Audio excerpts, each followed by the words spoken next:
Hi guys, Ralph here. Now, my gaming history, I've had a few different computers and consoles and all sorts of gubbins over the years. Before I actually had any, my next door neighbour at the time, by one of my friends I've known since first school, since junior school, used a BBC Model B, and he also had an Acorn Electron. Now, he's the guy who is Chris. He donated the Fairchild last year, and it's nice to have that there and get it all cleaned out and stuff. I wanted one of these, but I'm with the expansion board on the back. But I've gone on eBay, dug around a little bit, got this, which is about 40 euros, $40 or something, which isn't bad to say. There's no guarantee that it works, but it does need a bit of, and a lot of cleaning. There's a lot of crap on here, but for £30, got me a power supply, which I've checked and I've tested, and it does work at 19 volts. And apparently these run on AC instead of DC voltage, not the input, the output as well. So, but also what we're talking to Chris about with this, as long as you get something relatively closer to that voltage, the Acorn will do its own business anyway and regulate it down as well. But I don't fully trust that, so I'll keep as is. Came with the package as well. Oh, we're on an RF lead. Yeah, fine. Well, there's ports on the side. We'll go through them in a second anyway. There's the important computer tape lead with earplug, remote, and microphone. So I can load things through a tape player, which I have got if I need to, because I've got the arcade. The Acorn Hits Volume 1 with Magic Mushrooms, Maze, Monsters and Planetoid on cassette. So each side of these is one game. Maze, Monsters on that one. Piece of plastic missing off of there, but that doesn't really matter so much anyway. Also, Arcadians. But it does actually have the original box, but they flattened it down. So I can put that back together and put it on the shelf and everything will look perfectly normal. But there's no inlays in there, so I think the box would just rattle around, no instructions or anything. Although, to be honest, I think Arcadians is just like a standard Space Invaders. I think it's like Galaxian, to be honest. Because all these Acorn ones always seem to look a little bit, very much like certain arcade games, but renamed. It's funny how this opens up to there. Fits into there. I'm not sure if it fits in there in a box or fits in like that, but I'm going to leave that as is for the time being anyway. But yeah, it looks like Atlaxian, where you've got one ship and another ship on top, so that's your second life, or yeah, not quite sure. But all this, it's not a massive amount, but there is a gadget I want to get for this, which plugs into the slot on the back, which I think that costs £40, so more than what I've paid for this. And that will give me an SD card, which will be able to read as much as I want, any games I want from there anyway. Similar sort of thing I got for the BBC quite a while ago. But we'll look at that. There's no... What I need to do with this to start with is see if it actually works. So, I've already tested this. The cable is... I'm not quite 100% certain, but I might actually look inside this and see if there's anything else inside here. But it does test as the right voltage. So let me get set up and see if I can get the TV tuned in. Well, actually, let's have a look on what's on the sides of here. Got your standard slot on the back for expansion, which they had the expansion slot on the back, which if I'd have got that one, the guy on eBay is selling, there's two different types, one that fits into the expansion slot and one which fits straight onto here.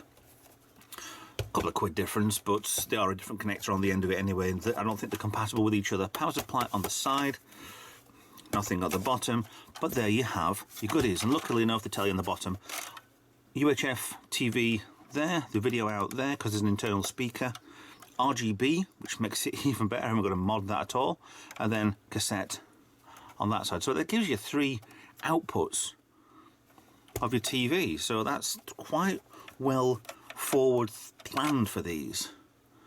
So there's a little bit of clean up on the back. I do want to retro bright this quite a bit because I don't think it comes up on screen at all. That's quite original coloured and that's filthy. Yeah, so let me get set up and see if this thing actually works.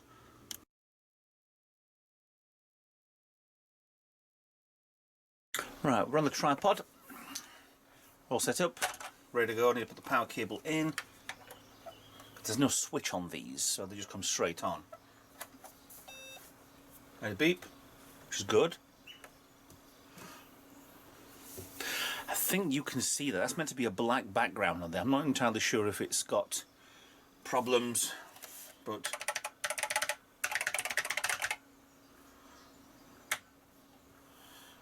well, it does seem to work all right. I've got Acorn Electron basic in the corner, so but it's very grainy out of the output there. Something's rattling as well.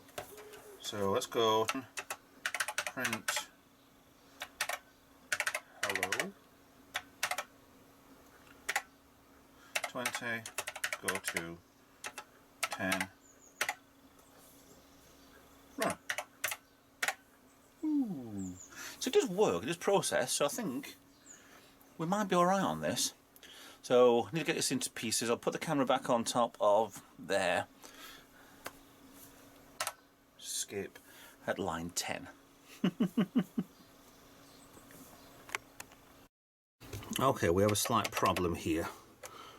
While setting up for this to put the tape player on, the screen's gone white. There's been a lot of black lines on there, and it doesn't really show what it's supposed to be. So there's no like symbols, so I can decode, see what it is. Now the whole screen's gone black. I've got a cap lock light on. That seems to be on permanent, but there's nothing on the screen. So we're going to forgo that, rewind the tape, and we're going to go back to, unless it's plugging that in is the problem. Let's try that. And the cap lock light is on, but it doesn't go off.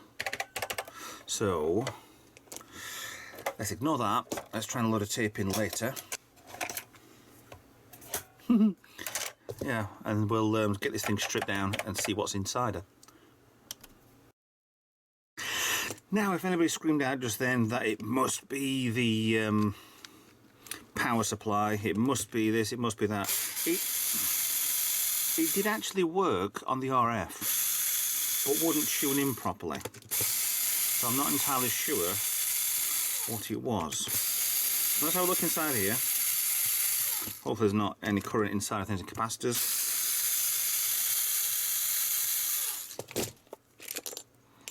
Quite long screws, aren't they? So all there is in here is a transformer. Now I've been told that the cable there can break, because it's obviously there as a it could do with maybe cutting there and then putting in, but it does actually work fine. So I don't think that's the issue. So there's absolutely nothing in there, no caps, no resistors, no fuses, surprisingly. So we'll expect a load of fuses and caps and things inside the actual electron itself. Always got to be careful with old plastics. There you go, I've got a torque setting on this. Loose as it can get, and I've got my hand not really gripping too much. There you go, so it'll spin around, it's holding it in place, it's perfectly fine. I just don't want to break the plastics. Right, Electron. 4 screws, 2 and 2.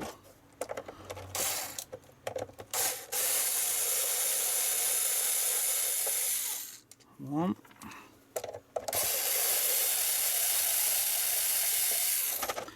I don't think I can get down there with that bit. So it looks like it's a longer screwdriver bit for that. Have we got one? Yes, in there. Right, so that's the wrong size.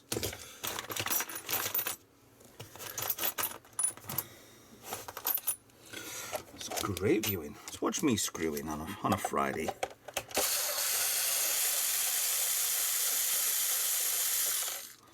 Out, but it'll need knocking out.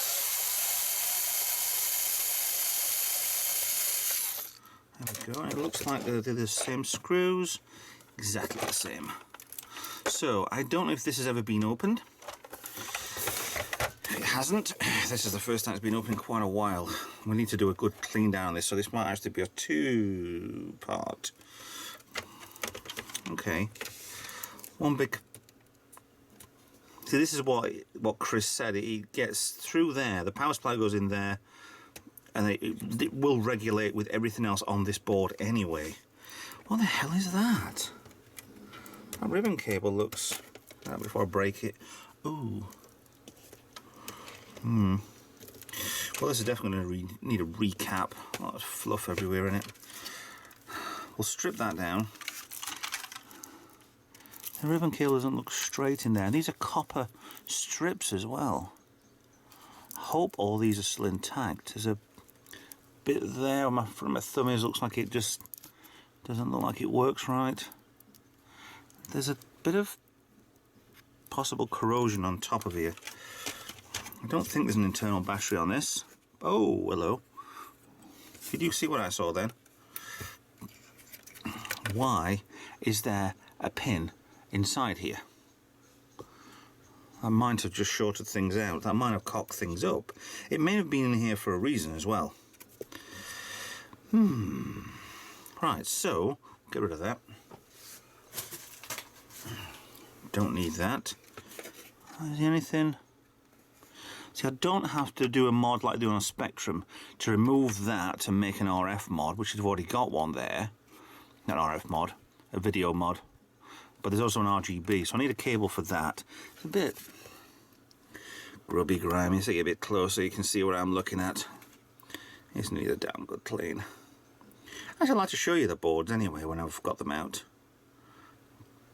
Plus, it's good practice for me when I look back on these videos and think, ah, that bit's blown. Fluff. So it's an Electron 205 000 issue 2, whatever that means, 1982. So on the day of this filming, this is quite old. So it depends actually on what time of year, but this will be, yeah, 38 years old. So an 18 volt AC in, although it's a 19 volt AC in there, which is quite weird. On the internal power supply there, I'm going to get this recapped before I do anything else. That one there feels a little bit wobbly, but I think it's fine. Right, let's have a look at these screws on this. So there's no IC18, IC3 is on board, IC2. That ribbon cable there, what is on there? Why is that covered in crap? I don't think it's a... What is it? I don't think it's a battery leak, because there are no batteries on here at all. Capacitor leak? I hope not. So I've got another couple here. Right then, so let me get this unscrewed from here. I've got 4 screws, looks like 1, 2, 3 and 4, and I want the power supply off as well, 1, 2, 3. Right, so I hope all of these screws are the same. I hope it doesn't usually get me a free dinner. Right. So, but very surprisingly, on here from the board, we've got a 5 volt. But everything runs on 5 volts. It's quite weird how everything, and I mean everything, seems to run on 5 volts. Let me take the speaker off. I could upgrade that, I suppose. Power supply out, lift that and slide that out. Right, which one goes on where? I should slide off. There we go. Now, what I'm going to do, save blushes, I'm going to mark that in black if I've got a decent marker pen, which I haven't. Let's mark that in something else then, in blue. So,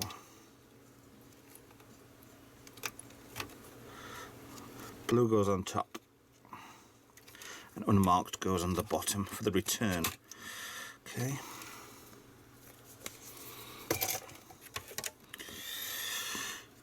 Let's not breathe too hard, Ralph. So we have the Ferranti chip there. Let's have a look at that, did we?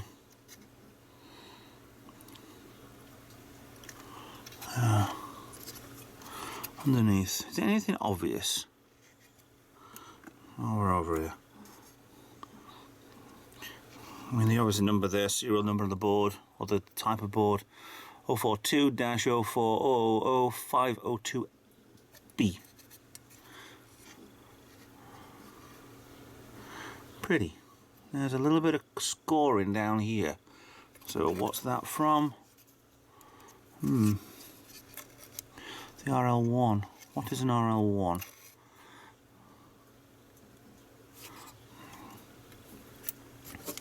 What's it behind it now? It is actually the RL1. That plastic case a little bit loose. Right. It's definitely concerning me what the hell that crap is on there. Well, at least we haven't got any untowards, like spiders or mice or I don't know, anything ridiculous that's trapped inside here. Looks like I've got two different types of screws. The shortest dumpy ones go on the board, 3 on there, 4 on there, and that's out. Anything burned out on here? Doesn't look so. Possible dry solder joints?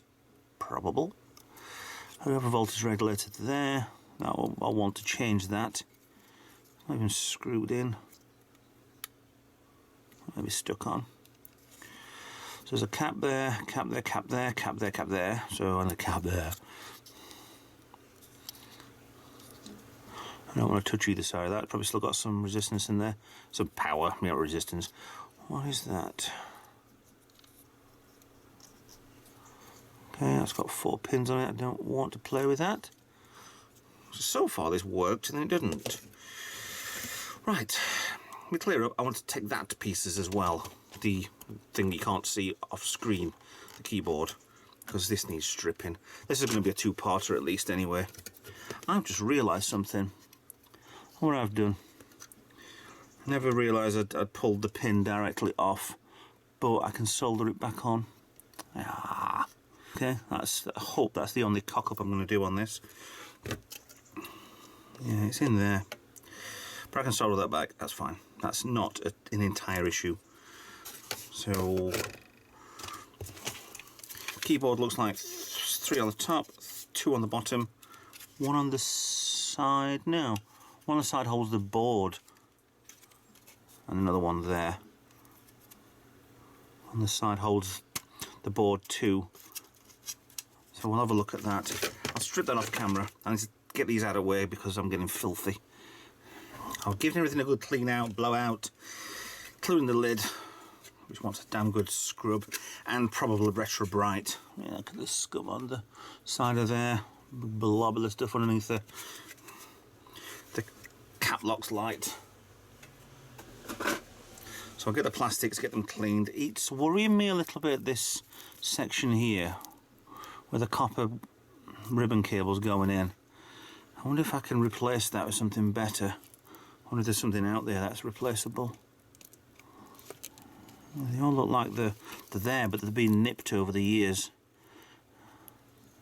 So I'm not entirely certain all contacts are being made. Right. If I take out that screw and that screw, I think I'm stuck with these keys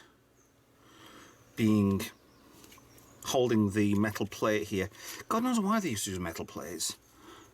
It was easier than using plastic. One LED, one very small LED, which to be honest, for 1982 would have been quite expensive. But I need to get these keys off. So, let's do a fast forward a bit, shall we?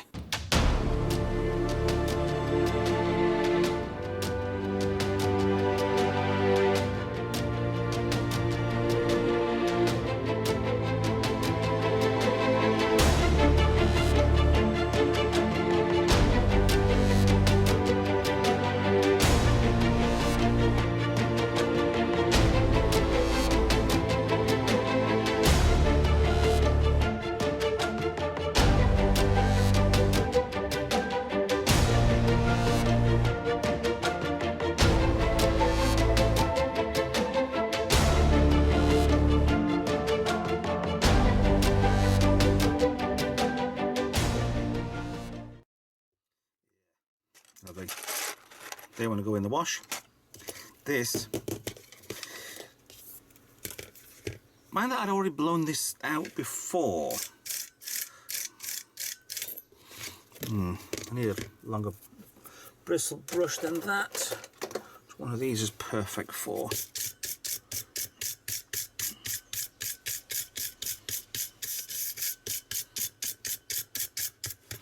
So lots of crap on there. I'm still going to take that board off, but I don't think I can get anywhere in. No. So I'd have to unsolder every single one of these screws. Not screws, the buttons. Just like the plate's there, you push in, clip in place, and it goes through the two holes. And that's the only way to take the board out. It's same as the BBC, you've got impossible logic. And if anybody's worrying about COVID things on these, trust me, there's probably diphtheria and God knows what on these. COVID's nothing. COVID's only been around before this thing gets. Now, these are just mucky and fluffy anyway. There's nothing majorly wrong with most of these things that we do. This is a damn good clean, I think. And the only awkward button was the space bar, which has these metal, they always have a metal spring pin thing behind them anyway, but it's inbuilt inside and we can't, well, we can barely see inside there. That white clip there inside is holding it in, same as the side, but that's fine, it's out of my way, so I can't faff. A little bit of, no, a bit over here as well, but I can't take that off, I can't do anything else with it, because, like I said, the buttons are pushed in and clipped onto this metal plate and then soldered into the board underneath. So the only way to take that metal plate off, which I don't need to, is to fully desolder every single button. Key. And I'm not doing that. And also, I've noticed a pin there. Why is that plastic bit there? We'll keep hold of that. We can put that back to where it's supposed to be. Cleaning time. See, my problem is I want to retro bright this, and this is the absolute shockingly bad day outside. So what I might do is get these cleaned, all the plastics cleaned up, show you what they're like, and then we'll have a part 2 when it's a better day. So let me get onto the get these cleaned up. They're disgusting. Right, the plastics are back from the sink. Get a good 20-25 minutes cleaning of everything. Give these a good scrubbing. These have come out exactly as I thought they would anyway. The marks on the back of here are still there, but I'll get that off with some isopropanol or maybe some baking powder, baking soda, baking whatever. And these, the dirt's come off. They just need to dry out a little bit, and they need retrobrighting. They do need retrobrighting, so I'm not going to put these back together. I'm going to clean this. Is there a scratch there, is it? Yeah, a tiny little scratch on top of there. You can barely get you the angle there. You can just see it in front of my finger. I'm going to get these dried off. Get the marks off. There's never any sticker on there anyway, so it's not like I'm ruining anything for any posterity or anything like that, or any makers who have been doing this. That pin that fell off came off there. It's a little bit too eager with the, yeah, taking the keyboard off. So I'm going to dry things out, get these cleaned up. Yeah. There's nothing the only thing I can do with this after this is try and go on the board. Try and faff around with the motherboard and see what is wrong with that. Give it a damn good clean, see what I can do. So let me get on with cleaning these more thoroughly, a bit of isopropanol and stuff, get these dried off, and we'll continue with this in a second. I'll give this a bit of good cleaning over. The flying bit there. Marks on the back, the red mark on here, a bit over here, they're all gone with help of a bit of isopropanol, bit of nail varnish remover, not much. You do not put much on it, it might damage the plastics. And a bit of, well, it's acetone, isn't it? Yeah, and a bit of baking soda, bicarbonate soda, give it a little bit of a abrasive, not much because you don't need much. And it looks like pretty good actually, to be honest. So this does need a retrobrite. So I refuse to put it back together and show you what's happened with this and see if it works or whatever else, because it needs to dry out. I'm going to stop the video here and continue looking at possible upgrades and buying parts and capacitors and stuff like that for the board, and we'll see what happens later on. So this is part 1, strip down, clean up and diagnostic. So it's starting. I'm not in a rush on this, like I do on a lot of projects, and they end up being either ruined or whatever, but we'll see how this goes. So end of part 1. Maybe might only be 2 parts on this, might be 3, I don't know. But we'll keep them short and sharp, not a 3-hour long restoration of these. So anyway, thanks for watching. Please like, subscribe, follow me on social media, consider being a patron, consider donating something physical to the garage, and see your name up at the beginning of the scroll, at the beginning of every video. And we'll continue this with another day. It might not be next week, it might not be a week after. We'll work on things with the mail as it is being a pain in the backside, trying to get parts and diagnose things anyway. So for now, it's on private working. We'll see what happens with it at a later date. So thanks for watching, and bye for now.